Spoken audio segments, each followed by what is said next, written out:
प्रीत भाई, वैसे तो एक ऐसी शख्सियत हमारे साथ मौजूद है जो किसी पहचान की मोहताज नहीं है।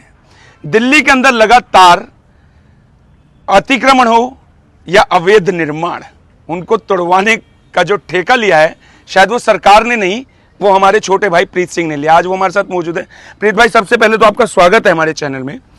प्रीत भाई, आज बलिदानी भगत सिंह जी के जन्म दिवस पर जो आपने यहाँ प्रोग्राम रखा है वृक्षारोपण का, उसके लिए आपका बहुत बहुत आभार, क्योंकि जल है तो कल है और वायु है तो आयु है, ये नारा हम बचपन से ही सुनते आए हैं। लेकिन आज मैं बात जो यहाँ पे करूंगा ना, वृक्षारोपण की नहीं करूंगा। आज मैं बात करूंगा जो अब लगातार दिल्ली के अंदर और हिंदुस्तान के अंदर अतिक्रमण मुक्त दिल्ली का जो आपने एक बीड़ा उठाया है, क्या आपको डर नहीं लगता इन सब चीजों से? भाई, छतरानी की जो कोख है वो अभी बांझ नहीं हुई। मैं नहीं भी रहूँगा तो छतरानी जनती रहेगी। मेरे जाने के बाद, भगत सिंह जाने के बाद और आए, मेरे जाने के बाद भी और आएंगे, लेकिन लड़ाई सत्य और असत्य की है, धर्म अधर्म की, और धर्म कभी आ रहा नहीं है। दृढ़ विश्वास है मेरा कि धर्म की जय विजय होगी। ये अपना काम करेंगे, हम अपना काम करेंगे। अच्छा, लगातार मैं देखता हूं, मैं आपके साथ आपके ट्विटर पे भी जुड़ा हूं, सोशल मीडिया पे भी जुड़ा हूं, लगातार देखता हूं आपको ट्विटर के माध्यम से, फोन के माध्यम से कई बार आपको धमकियां भी मिलती हैं, मां बहन की गालियां भी दी जाती हैं। तो कितना आप अपने आप को सुरक्षित महसूस करते हैं इन सब बातों को लेकर? भाई, मैं सुरक्षित हूँ क्योंकि मेरी ताकत है। आपने देखी, यहाँ ये मेरे भाई हैं, और भाई भाई की बुझा होता है, भाई भाई की ताकत होता है। ये मेरी ताकत है, ये लड़वा रहे हैं, मैं लड़ रहा हूँ। जिस दिन ये मना कर देंगे उस दिन मैं घर बैठ जाऊंगा। अच्छा, आपको नहीं लगता है कि इसमें सरकार को या दिल्ली पुलिस को संज्ञान लेना चाहिए और आपको सुरक्षा प्रदान करनी चाहिए? सरकार थी, निगम में भी इनकी सरकार थी, सेना भी थी, पुलिस भी थी। 26 बीघे में चर्च और मस्जिद इस देश में बना दिया, अतिक्रमण कर दिया, बांट के भी ले लिया, उसके बाद यहाँ कब्जा भी कर लिया। हमारे लोग कहाँ जाएंगे? ये झुग्गियों में सड़ते रहेंगे, ये भूखे मरेंगे, ये पेंशन की लाइन में लगे रहेंगे। तो आपने जो एक बीड़ा उठाया है, मैं खुल के बात करूंगा, स्पष्ट, केवल उस अतिक्रमण की अगर बात करेंगे तो उसके निशाने पे केवल मस्जिदें ही क्यों हैं? उनकी आस्था का केंद्र अरब में है। भारत भूमि के प्रति उनकी कोई श्रद्धा नहीं है। यहाँ तो वो बच्चे पैदा करने के लिए हैं, यहाँ तो वो रोजगार करने के लिए हैं, यहाँ तो वो इस देश के संसाधनों को लूटने के लिए हैं, इस देश में अव्यवस्था फैलाने के लिए हैं, सड़कें बंद करने के लिए हैं, झुग्गी डालकर सरकारी ज़मीन घेरने के लिए। यहाँ इस देश के प्रति बताओ क्या आस्था है? फिलिस्तीन की जय बोल रहे हैं, भारत माता की जय बोलने में उन्हें तकलीफ है। राष्ट्रगान में वो हाथ बांध के खड़े हो जाते हैं, मोबाइल फ़ोन सुनने लग जाते हैं। बताओ इस मातृभूमि के प्रति उनकी कितनी आस्था है? जब उनकी आस्था ही नहीं है तो अपने देश को, अपनी आखिरी जन्मभूमि को, पुण्य भूमि को, पूज्य मातृभूमि को बचाने की लड़ाई हम नहीं लड़ेंगे तो कोई और लड़ेगा, कोई और नहीं लड़ेगा तो फिर हम तो लड़ेंगे। अच्छा, कई बार देखा गया है, कई बड़े बड़े उनके संगठन के, चाहे वो वक्फ बोर्ड के हों, चाहे वो एक पार्टी है, बोर्ड की मैं बता दूं, इतना ताकतवर है वक्फ बोर्ड, कुछ नहीं है उसके पास, एक कागज नहीं है। मेरे ट्वीट के स्क्रीनशॉट लेके हाई कोर्ट में दे रहा है, तेरे पास जमीन का विवाद है। हम कह रहे हैं जमीन सरकारी है, ये पूज्य मातृभूमि जो है ये पब्लिक लैंड है, इसके कागज दिखा। वो मेरे ट्वीट के स्क्रीनशॉट दिखा रहा है कि प्रीत सिंह मुल्ला बोल रहा है। काने को काना कह दिया, क्या अपराध है क्या? तो मुल्ला कहना कहीं किसी डिक्शनरी में, किसी कानून की किताब में अपराध है? अपराध होगा तो करेंगे, क्या बात है? जब नहीं ऐसा कहीं लिखा है, आपने पढ़ा है? आपने कह दो यहाँ खड़े पंडित खड़ा होगा, हम कह देंगे पंडित, वो कह देगा हाँ मैं हूँ, वो कहते जाट खड़ा होगा, जो बिरादरी का खड़ा होगा हाँ। तो फिर वो इस बात को लेकर क्यों आपका लगातार विरोध? जमीन के डायरेक्शन चेंज करना चाह रहे हैं। कुछ पार्टी के नेता भी आपको लगातार ट्रोल करते नजर आ रहे हैं। उनकी भाई देखो, उन्होंने इन्वेस्ट किया है, नेता तो आप उन्हें गलत कह रहे हैं। वो इन्वेस्ट करते हैं, पीआर कंपनीज उनसे मोटी मोटी रकम वसूल करती है, विदेश से वो चंदा लेके आते हैं, उनका रिमोट विदेश में है, यहाँ डिवाइस है, वो वहाँ से रिमोट से ऑपरेट करते हैं, वो यहाँ उसी हिसाब से काम करते हैं।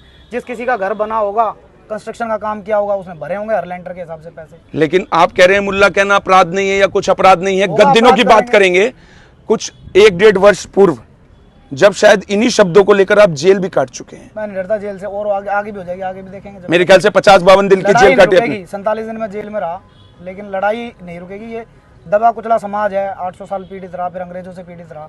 तो अभी देश की युवा पीढ़ी सोशल मीडिया के माध्यम से जागरूक होने लगी है, इन्हें पता लग गया सही गलत क्या है। और जब सही के साथ लोग खड़े होते हैं तो फिर कारवा बनता चला जाता है, और फिर अधर्म ज्यादा देर ठहरता नहीं है। लगता नहीं आपको लगातार आप पे झूठे मुकदमे ही कहेंगे इन्हें? क्योंकि देश की सेवा और धर्म की सेवा करना कोई अपराध की श्रेणी में नहीं आता है, जहां तक मैं जानता हूं, परंतु फिर भी आप पे लगातार मुकदमे होते हैं। और अभी तक कितने मुकदमे होंगे प्रीत भाई आप पे? मुकदमे होते रहते हैं, खत्म होते रहते हैं। मुकदमों से क्या घबराना, ये तो तोहफे हैं। जब हमें पता है 1 घंटा, 2 घंटा, 3 घंटा, 4 घंटा दिन की छोड़ो, घंटे के हिसाब से हमें पता नहीं कितनी देर की जिंदगी बची है, तो किसी के मुकदमे से हम क्या ही मुकदमे को माने। बिल्कुल सही बात है। आज भी आप यहाँ निहत्थे खड़े हैं, हालांकि आपके सारे साथी आपके साथ हैं। इनका सबसे पहले आभार व्यक्त करता हूं, जो आपके कंधा बन के आपके साथ खड़े हुए हैं। लेकिन फिर भी कहीं ना कहीं डर तो रहता ही है कि आप पे कोई हमला हो जाए या कुछ हो जाए। तो मेरा तो ये मानना है कि पुलिस को आपको सुरक्षा प्रदान करनी चाहिए। तो पुलिस की जिम्मेदारी है, देश का नागरिक हूँ, मेरे संवैधानिक अधिकार है। पुलिस मुंह मोड़ लेगी, 1000 सवाल मेरे से करेगी, कर लेगी सवाल मेरे से। अच्छा, मेरा ये भी मानना है वहाँ पुलिस की भी नहीं चलती, वहाँ तो शरीयत चलती है ना। पुलिस की गलती नहीं है, पुलिस चलती है संविधान से, वो संविधान मानते नहीं। अच्छा, मेरा मानना ये भी है, शरीयत को है, वो इस पुलिस को क्या माने, 1 मिनट में फीत उखाड़ के कंधे पर रख देते हैं जमुना पार में। चलो देखिए मेरा हम सुनते हैं, हमें सुना देते हैं, इसलिए हम सुन लेते हैं। मेरा मानना ये है, और मैंने काफी प्रोग्राम देखे हैं, क्योंकि पेशे से पत्रकार हूं, तो काफी बड़े बड़े और छोटे प्रोग्राम देखे हैं। यही प्रोग्राम अगर एक समुदाय विशेष का होता तो यहाँ पे 50 से 100 पुलिस वाले अभी मौजूद होते। चोरों की, आपको नहीं लगता? चोरों के पीछे तो पुलिस होती है ना। इन्हें पुलिस वालों को पता है किसान परिवार के बच्चे हैं, ये बहुत ईमानदार हैं। वृक्षारोपण आज बता दो, ये इतने बड़े बड़े इनके संगठन है, ये खाड़ी देशों से पैसा लाके देश में धर्मांतरण का काम कर रहे हैं, गरीब लोगों को भटका रहे हैं, 1 कट्टा चावल देके यहाँ धर्म बदलवा रहे हैं। बताओ किसने वृक्षारोपण कर दिया हो, किसे पर्यावरण की चिंता हो। लुटेरे को पर्यावरण से क्या मतलब है, उसकी तो लूट में कोई बाधा ना हो, उसकी तो लूट जारी रहे। उसकी प्राथमिकता देश के संसाधनों की लूट की है, देश पर कब्जा करने की है, जिसकी मंशा ही गलत है, उसे पर्यावरण से क्या लेना देना। तो आपको भी इन सब कार्यों के लिए काफी समस्याओं का सामना करना पड़ता होगा। हर चीज की आवश्यकता है, और सबसे बड़ी चीज होती है धन। उस धन के बिना आप कार्य कैसे करते हैं, बड़ा हैरान हूं मैं।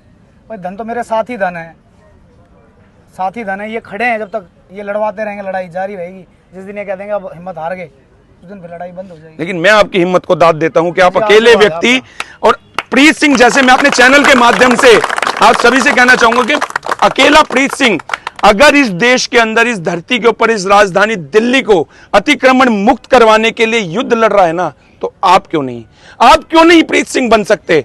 आज की डेट में भगत सिंह सबको चाहिए, लेकिन पड़ोसी के घर में, अपने घर में क्यों नहीं।